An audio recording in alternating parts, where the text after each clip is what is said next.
1998లో నాకు కూడా మీ లెక్కనే చాలా భయం ఉండేది. మాకు కూడా 6 ఎగ్జామ్స్ ఉండేది. 11 ఎగ్జామ్స్ ఉండేది. అంటే ఈచ్ పేపర్ 2 ఎగ్జామ్స్, ఒక హిందీ ఒక పేపర్ ఉండేది. సో దానికి పక్కోడు ఏమడుగుతాడు, మనం రాకపోతే వాడు ఏమన్నా తప్పు చేస్తే మన మీదకి ఏమొస్తుంది, ఎట్లా రాయాలి ఎగ్జాము, క్వశ్చన్ రెడ్ పెన్తో రాయొచ్చా రాయకూడదా, క్వశ్చన్ అని ఆన్సర్ అని పెట్టాలా వద్దా, సైడ్ హెడ్డింగ్స్ పెట్టాలా వద్దా, గీతలు గీయాలా వద్దా, ఇవన్నీ ఉంటాయి. ఏం అవసరం లేదు, మీ ఓన్ వేలో మీకు వచ్చినట్టు ఎక్స్ప్రెస్ చేయండి అంతే. ఈ డౌట్ ఏ ఎగ్జామ్ పోయినా ఉంటుంది. ఈవెన్ నేను గ్రూప్ 1 ఎగ్జామ్ పోయినా కూడా ఉంటుంది. అక్కడ పోయినాక కూడా సైడ్ హెడ్డింగ్స్ పెట్టాలా, పెన్సిల్ తోటి అండర్లైన్ చేయాలా, ఇవన్నీ ఉంటాయి. నో వరీ, మీకు ఉన్నది ఏంటంటే మీది చాలా, అందుకోసం విద్యార్థిస్టిక్ దాన్ని మీరు ఇప్పుడు ఎంత మేము చదువుకునేటప్పుడు చెప్పేవారు, అరే బాబు ఇంటర్మీడియట్ అనేది మనిషికి వెన్నుముక లాంటిది అన్నాడు. వెన్నుముక అంటే వెన్నుముక లేకపోతే మనిషి నిలబడతాడా? ఈ ఇంటర్మీడియట్ అనేది మనం కరెక్ట్గా నిలబడలేకపోతే మిగతా జీవితం అంతా అస్తవ్యస్తం కావడానికి అవకాశం ఉంటుంది. సో కాబట్టి ప్రతి ఒక్కరు కూడా ప్రతి క్షణం, ముందు వచ్చే ప్రతి క్షణం కూడా మంచి క్రమశిక్షణతోటి, ఒకటే అన్నమాట, మంచి జీవితానికి కావాల్సింది ఏంటంటే ఫస్ట్ క్రమశిక్షణ అనేది ఉండాలి. తర్వాత ఎవరో చెప్పరు, మీకు మీరే మోటివేట్ కావాలి, స్వయంగా ప్రేరణ పొందాలి. ఎక్కడి నుంచి ప్రేరణ పొందుతాం? మన తోటిగా ఎదిగిన వాళ్ళ నుంచి ప్రేరణ పొందుతాం. ఈ మునగాడ మండలంలో చాలా మంది ఆఫీసర్లు ఉన్నారు, నాకు తెలిసి చాలా మంది ఆఫీసర్లు ఉన్నారు. వాళ్ళందరిని చూసి ప్రేరణ పొందండి. ఈ మధ్యలో గ్రూప్ 1 వచ్చిన వాళ్ళు ఉంటారు, గ్రూప్ 2 వచ్చిన వాళ్ళు ఉంటారు. వాళ్ళందరిని చూసి స్వయంగా ప్రేరణ పొందండి. పేపర్లో వచ్చినటువంటి వార్తలు చూసి ప్రేరణ పొందండి. తర్వాత స్వయంగా ప్రేరణ పొందడం వరకే సరిపోదండి. తర్వాత ఒకటి గుర్తుపెట్టుకోండి, మీ స్కూల్లో మీ టీచర్లు కండక్ట్ చేసే ఎగ్జామే చాలా టఫ్ ఉంటుంది. ఎందుకంటే ప్రతి కార్నర్, లెసన్లో ఉన్న ప్రతి కార్నర్ని వాళ్ళు టచ్ చేస్తారు. అదే ఎగ్జామ్స్కి వచ్చేసరికి మీకు పేపర్ తయారు చేసే క్రమంలోనే ఒక 50% నార్మల్ స్టూడెంట్ని టార్గెట్ చేసుకొని తయారు చేస్తారు. ఇంకొక 20% యావరేజ్ స్టూడెంట్ని, ఒక 20% ఎబో యావరేజ్, ఒక 10% మాత్రమే డిఫికల్ట్ ఉంటుంది. కాబట్టి ఇక భయం ఎక్కడిది? 50% ఆల్రెడీ నా బిలో ఎవరైతే లీస్ట్ ఉన్నారో వాళ్ళని చూసుకుని తయారు చేస్తారు. మీరు ఇప్పటి వరకు చదువుకున్న వాటిని ఒకసారి అవలోకనం చేసుకుంటే సరిపోతుంది. మీకు వచ్చినటువంటి వాటిని సిస్టమేటిక్గా ఫస్ట్ క్వశ్చన్ 1-2 టైమ్స్ చదువుకోండి సిస్టమేటిక్. కాబట్టి కూడా అందము అనేది అది ఒక తాత్కాలికమైనటువంటి భావనే, కానీ అందం అనేది ఎక్కడుందంటే మన ప్రవర్తనలో, మన ఆలోచన విధానంలో, మన నడవడికలో అందం అనేది కనిపించాలి. మీరందరూ మంచి, ఎందుకంటే నెక్స్ట్ స్టేజ్ ఇంటర్మీడియట్ కాబట్టి ఇంటర్మీడియట్ స్టేజ్లో మంచిగా అలవాటు చేసుకుంటూ వస్తుంటాం. ఈ 15 ఇయర్స్ తర్వాత ఉండేది అసలైనటువంటి లైఫ్. అందుకోసమే మనం బాల్యంలో ఎట్లున్నాం అనేది కాదు, మనం కౌమార దశలో ఎట్లున్నాం, నెక్స్ట్ దశలో ఎట్లున్నాం అనేది చాలా ఇంపార్టెంట్. ప్రతి ఒక్క తల్లిదండ్రి, ఈవెన్ ఎవరైనా పెద్ద అయినా కానీ, ఒక మామిడి వృక్షం చనిపోతుంది, అది ఇవ్వాల్సిన ఫలాలు ఇవ్వదు. మీలో కూడా ఎవరైనా మీ అమ్మా నాన్న నాటినటువంటి మీరు ఒక చెట్టు మొక్క, మీ అమ్మా నాన్న మిమ్మల్ని ఒక మహావృక్షంగా చూడాలనుకుంటారు. ఆ వృక్షం ఎట్లా ఉండాలనుకుంటారు?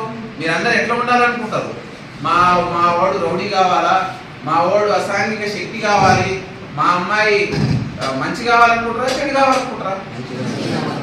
ఇది అనుకునే క్రమంలో మరి తల్లిదండ్రులు ఎంత మదన పడుతుంటారు, ఎంత బాధపడుతుంటారు. మీ యొక్క సంతోషం కోసం, మీ యొక్క బట్టల కోసం, మీ యొక్క అలంకరణ కోసం, మీ యొక్క పుస్తకాల కోసం, మీ యొక్క పెన్నుల కోసం, మీకు ఇచ్చేటువంటి ప్రతి వాటి కోసం ఎంత బాధపడుతుంటారో మీకు తెలుసా? వాళ్ళకు మీకంటే సంతోషమైనది ఇంకోటి లేదు.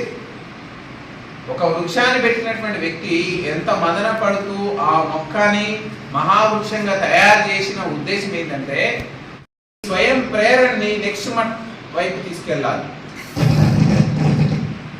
స్వయంగా మనం దానికి కావలసినటువంటి విజ్ఞానాన్ని, మెటీరియల్ని సమకూర్చుకోవాలి. మనం ఏదైతే అనుకుంటున్నామో ఒక లక్ష్యానికి చేరుకోవడానికి మనం ఫస్ట్ ఒక లక్ష్యాన్ని ఎంచుకోవాలి, స్వయంగా ప్రేరణ పొందాలి. ఆ ప్రేరణతోటి మనకు మెటీరియల్ సమకూర్చుకోవాలి. తర్వాత సిస్టమేటిక్గా హార్డ్ వర్క్ చేసుకోవాలి. ఈ మధ్యలో మీకు వచ్చిన అటువంటి అడ్వాంటేజో డిసడ్వాంటేజో టెక్నాలజీ అందుబాటులోకి రావడం. టెక్నాలజీ అంటే ఏంటి? Cell phone. సెల్ ఫోన్ అందుబాటులో రావడం ఒకందుకు మంచిది, ఒకందుకు మీకైతే మీలాంటి వాళ్ళకైతే అది మిమ్మల్ని పక్కదారి పట్టిస్తుంది. ఎవరైతే సెల్ ఫోన్ని శత్రువుగా చూస్తారో, శత్రువు అంటే టెక్నాలజీని నాలెడ్జ్ కోసం, అందులోనే టెక్నాలజీని నాలెడ్జ్ కోసం వినియోగిస్తే మిత్రుడైతాడు. టెక్నాలజీని మనము టైంపాస్ కోసమో ఇంకా వేరే వాటి కోసం ఉపయోగిస్తే ఖచ్చితంగా మీ యొక్క టైంని కిల్ చేస్తుంది. That become a your enemy. అట్లానే మంచి ఫ్రెండ్షిప్, ఎందుకంటే ఇప్పుడు మీరు ఎదిగే క్రమంలో మంచి ఫ్రెండ్షిప్ అనేది చాలా ఇంపార్టెంట్. అది అమ్మాయి అయినా అబ్బాయి అయినా. మన ఫ్రెండ్ అనేవాడు ఎట్లా ఉండాలంటే మనం ఏమనుకుంటాం, మనకు ఎదుగుదలలో మన తోడ్పాటులో మనల్ని ముందుకు తీసుకుపోయేవాడై ఉండాలి. కానీ మనం ఏం చేస్తాం, చాలామంది అబ్బాయిలు చూస్తారు అన్ని మార్గంలో దాన్ని ముందుకు తీసుకెళ్తే వాళ్ళు ఎంతటి ఉన్నత స్థాయి ఉద్యోగాలైనా, ఆల్ ఇండియా సర్వీసులైనా, నీట్ అయినా, జేఈ మెయిన్స్ అడ్వాన్స్ అయినా, ఏ టైప్ ఆఫ్ కాంపిటేటివ్ ఎగ్జామ్ అయినా నీట్గా రాయగలుగుతారు, కాంపిటేట్ చేయగలుగుతారు అనేటువంటి ఒకందుకు నేను కూడా గవర్నమెంట్ స్కూల్లో చదువుకున్నా కాబట్టి మీ అందరికీ ప్రేరణ ఇవ్వాలి అనేటువంటి ఉద్దేశంతో మీ ముందుకు రావడం జరిగింది. సో వే బ్యాక్ టు 1998లో మీకైతే ఇప్పుడు ఏవేవి డౌట్స్ ఉన్నాయో నాకు కూడా 1998లో అదే డౌట్స్ ఉండేది. 10th క్లాస్ ఎగ్జామ్ అనేది ప్రధానంగా మనం 1వ తరగతి నుంచి 10వ తరగతి వరకు మనం చదువుకునే క్రమంలో మన టీచర్లే ఎగ్జామ్ పెడతారు, మన టీచర్లే పేపర్. మనం కొంచెం పోయి ఇది కరెక్ట్ సార్ అని మనం కొట్లాడి గీములాడి మార్కులు వేయించుకుంటాం. వేయించుకున్నా మీరు ఎవరైనా స్లిప్ టెస్ట్లో కానీ లేదా యూనిట్ టెస్ట్లో కానీ ఈ ఎగ్జామ్ అనేది గవర్నమెంట్ నిర్వహించే ఎగ్జామ్. అదేవిధంగా ఈ ఎగ్జామ్ని మన టీచర్ కాకుండా అవుట్ సైడ్ టీచర్లు మనం రాసిన పేపర్లను దిద్దుతారు. సో మీరు గుర్తుపెట్టుకోండి, దీనికి ఏం పెద్ద టెన్షన్ పడాల్సిన అవసరం లేదు. అందరూ ధైర్యంగా ఉండాలి. ఉన్నారా ధైర్యంగా? మోడల్ స్కూల్ చాలా డల్గా ఉన్నారు. మోడల్ స్కూల్ అంటేనే చాలా ప్రత్యేకమైనటువంటి విద్యను అందించేటువంటి స్కూల్. ఎందుకంటే జెడ్పిహెచ్ఎస్ కంటే social welfare and model school ఇది ఒక 3వ విభాగం. ఇంకా చాలా డిఫరెంట్ మంచి ఫలాలంటే చెడ్డ ఫలాలు ఒకరుగా ఉండేవి కూడా కాదు, చాలా తియ్యటి ఫలాలు ఉండాలి. తిన్నోడల్లా మెచ్చుకోవాలి. తిన్న వ్యక్తి ప్రతి ఒక్కరు కూడా మెచ్చుకోవాలి, మళ్ళీ ఆ ఫలాలు కావాలని కోరుకోవాలి అనే విధంగా ప్రతి ఒక్కరికి ఆశ ఉంటుంది. అదొక్కటే కాదు, మానవ జాతికే కాదు, పశుపక్షాదులకు, జీవజాతికి నీడనిచ్చి ఒక మహావృక్షంగా ఎదగాలి అంటే సమాజ సేవలో మనమంతా ముందుకెళ్ళాలి అనేది ఆ వృక్షాన్ని పెట్టినటువంటి వ్యక్తి యొక్క ఆలోచన, దార్శనికత.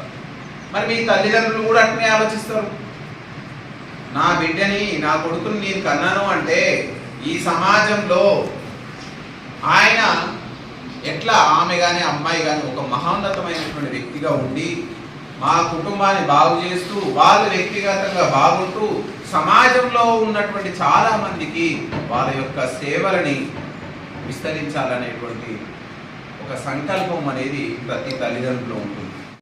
నేను రీసెంట్లీ సూర్యాపేట ఎస్పీగా వచ్చినాను. My name is Narasimha, IPS. In 2020 batch IPS officer.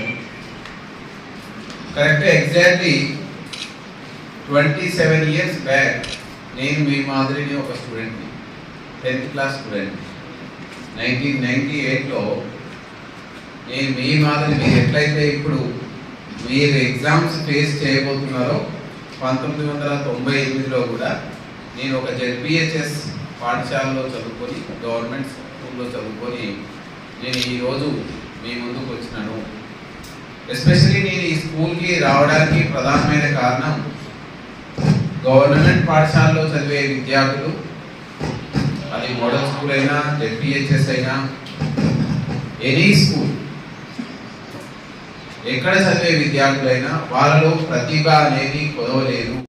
చిచ్చోరగా చేయడం, చిన్నవి చేయడం, ఈ మధ్యలో మనకు ఈ షీటింగ్స్ పట్టుబడడం, చిన్న గాంజాకి అలవాటు పడడం, ఇట్లాంటివి జరుగుతుంది.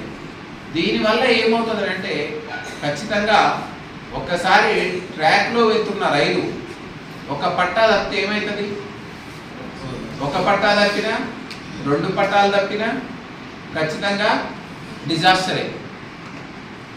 అవునా కదా?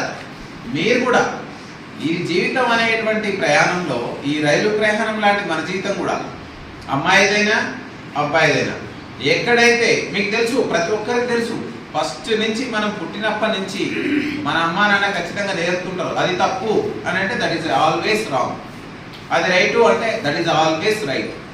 టీచర్స్ చెప్పిన which is good, which is bad, వీటన్నిటిని మనం లైక్ వైట్ ప్లెయిన్ పేపర్ లాంటిది, అమ్మాయి అయినా అబ్బాయి అయినా. చాలా మంది అమ్మాయిలు అబ్బాయిలు విద్యార్థి దశలో చాలా చక్కటి క్రమశిక్షణతోటి అమ్మా నాన్నలు చెప్పినట్టు వింటూ ఉంటారు. తర్వాత ఏమైందంటే ఈ 10th అయిపోయిన తర్వాత తెలివి వస్తుంది. ఆ తెలివి వచ్చి సొంతంగా ఆలోచించడం మొదలెడతారు. సొంతంగా ఆలోచించడం మంచిదే. ఎందుకు? మిగతా జీవితం అంతా ఇండిపెండెంట్గా గడపడానికి ఇది ఒక పునాది, నో డౌట్. కానీ అప్పుడు ఇన్ని రోజులు గైడ్ చేసింది ఎవరు? ఈ 10-15 ఏళ్ళు గైడ్ చేసింది ఎవరు మీకు? ఎన్ని కార్యక్రమాలు చేశారు మీకు? ఎంత సపర్యం చేసినారు మీరు? మాట మర్చిపోవద్దు. అంటే ఏదైనా కొత్త నిర్ణయం తీసుకునే ముందు ఖచ్చితంగా అమ్మా నాన్నల సలహాలు తీసుకోండి, మీ టీచర్ల సలహాలు తీసుకోండి. తీసుకోకుండా అది కొత్త దోస్తనమైనా, కొత్త పరిచయమైనా, కొత్త అలవాటైనా, ఏదైనా చెప్పండి. ఎనీవన్ ఎందుకు నాడతారు? చెప్పు బాబు, నువ్వు చాలా స్మార్ట్గా ఉంది. ఈయన పక్కకు వెనకకు చూస్తున్నాను, నువ్వే థర్డ్ రో. ఎందుకు నాడతాడు? ఒక ఫలం ఇచ్చే వృక్షాన్ని, ఫలాలు ఇచ్చే వృక్షాన్ని ఎందుకు నాడతాం చెప్పండి? ఫలాల కోసమే కదా. ఫలాలు దేనికోసం? సో మనకు ఉపయోగపడతాయి, అదేవిధంగా సమాజానికి ఉపయోగపడతాయి. మరి అది ఇట్లా మొక్కనే నాటుతారా, చెట్టును నాటుతారా? మొక్కను నాటుతారు. మొక్కను నాటే క్రమంలో ఎంత ఉంటుంది? నాటంగానే అయిపోతుందా? ఏం చేయాలా? సో దానికి సపర్యం చేయాలి, నీళ్ళు పోయాలి, ఎరువు వేయాలి. అప్పుడప్పుడు అది వంకర పోతుంటుంది, మనలో వచ్చే చెడు అలవాటు లెక్క అది బెండ్ అవుతుంటుంది అన్నమాట. అప్పుడు ఏం చేస్తాడు ఆయన? మళ్ళీ ఒకసారి సపోర్ట్ ఇచ్చి అక్కడ ఎక్కడ వంగకుండా నువ్వు అటుని పోతే, ఎప్పుడైతే వంగిపోయిందో దాని మనుగడ స్కూల్స్ గవర్నమెంట్ సెక్టార్లో ఉన్నాయి. రాష్ట్ర ప్రభుత్వం ప్రత్యేకంగా మోడల్ స్కూల్లో ఉన్న విద్యార్థులకు మంచి విద్యని అందించాలనేటువంటి ఉద్దేశంతో ఇలాంటి క్యాంపస్లని రాష్ట్ర వ్యాప్తంగా ఏర్పాటు చేయడం జరిగింది. సో ఈ సందర్భంగా మీరందరూ కూడా ఎగ్జామ్స్ని చాలా లైట్గా, తేలికగా తీసుకోండి. ఇప్పటి వరకు 1 ఇయర్ మొత్తం శిక్షణ పొందినారు. దేనికోసం పొందినారు 1 ఇయర్ మొత్తం?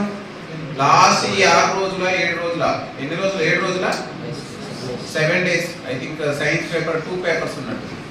7 days ఎగ్జామ్ ఫైట్ చేయడానికి సంవత్సరం మొత్తం ఎన్నో స్లిప్ టెస్ట్లు రాసినారు, యూనిట్ టెస్ట్ రాసినారు, FA ఆర్ SA సంథింగ్. ఇప్పుడు కొత్త పేర్లతో వచ్చినాయి, మేము ఉన్నప్పుడు వేరే ఉండేది. సో ఇవన్నీ ఫేస్ చేసి మీరు ఈరోజు సన్నద్ధతోటి ముందుకు వచ్చినారు. ఇక మీరేమో ఏదైనా యుద్ధానికి పోయేటప్పుడైనా యుద్ధానికి మనం ఎన్నో రకాల యుద్ధాల గురించి పాఠాలు, యుద్ధానికి పోయేదాకా శిక్షణ ఉండదు. ఇక యుద్ధానికి పోకముందుకే శిక్షణ ఉంటుంది. మీకు కూడా ఆల్రెడీ మీరు శిక్షణ పొందినటువంటి సైనికులు అనమాట. 10th క్లాస్ ఎగ్జామ్స్ ఫేస్ చేయడానికి దానికి సంబంధించి మీరు ఎటువంటి చింత లేకుండా మీ టీచర్లు ఏదైతే నేర్పించిన ఈ సంవత్సర కాలం వాటన్నిటినీ మీరు ఒక్కసారి కళ్ళు మూసుకొని అవలోకనం చేసుకుంటే మీరు ఖచ్చితంగా మీకు ఆన్సర్స్ వచ్చేస్తాయి. ఎవరికైనా భయం ఉందా చెప్పండి. నిర్భయంగా భయం ఉంటే చెప్పండి. నిర్భయంగా భయం ఉంటే చెప్పండి. ఎగ్జామ్స్ అంటే ఎవరికైనా భయం ఉందా? Please right right. ఎందుకంటే నేను ఈజీ ట్రిప్స్ చెప్తాను. ఎవరికైనా ఉందా భయం? అయ్యో ఎవరికి లేదు కదా. ఏం భయపడాల్సిన అవసరం లేదు. మీరు మీ ఎగ్జామ్స్ కంటే ఈజీగా ఉంటాయి. మీ టీచర్స్ పెట్టే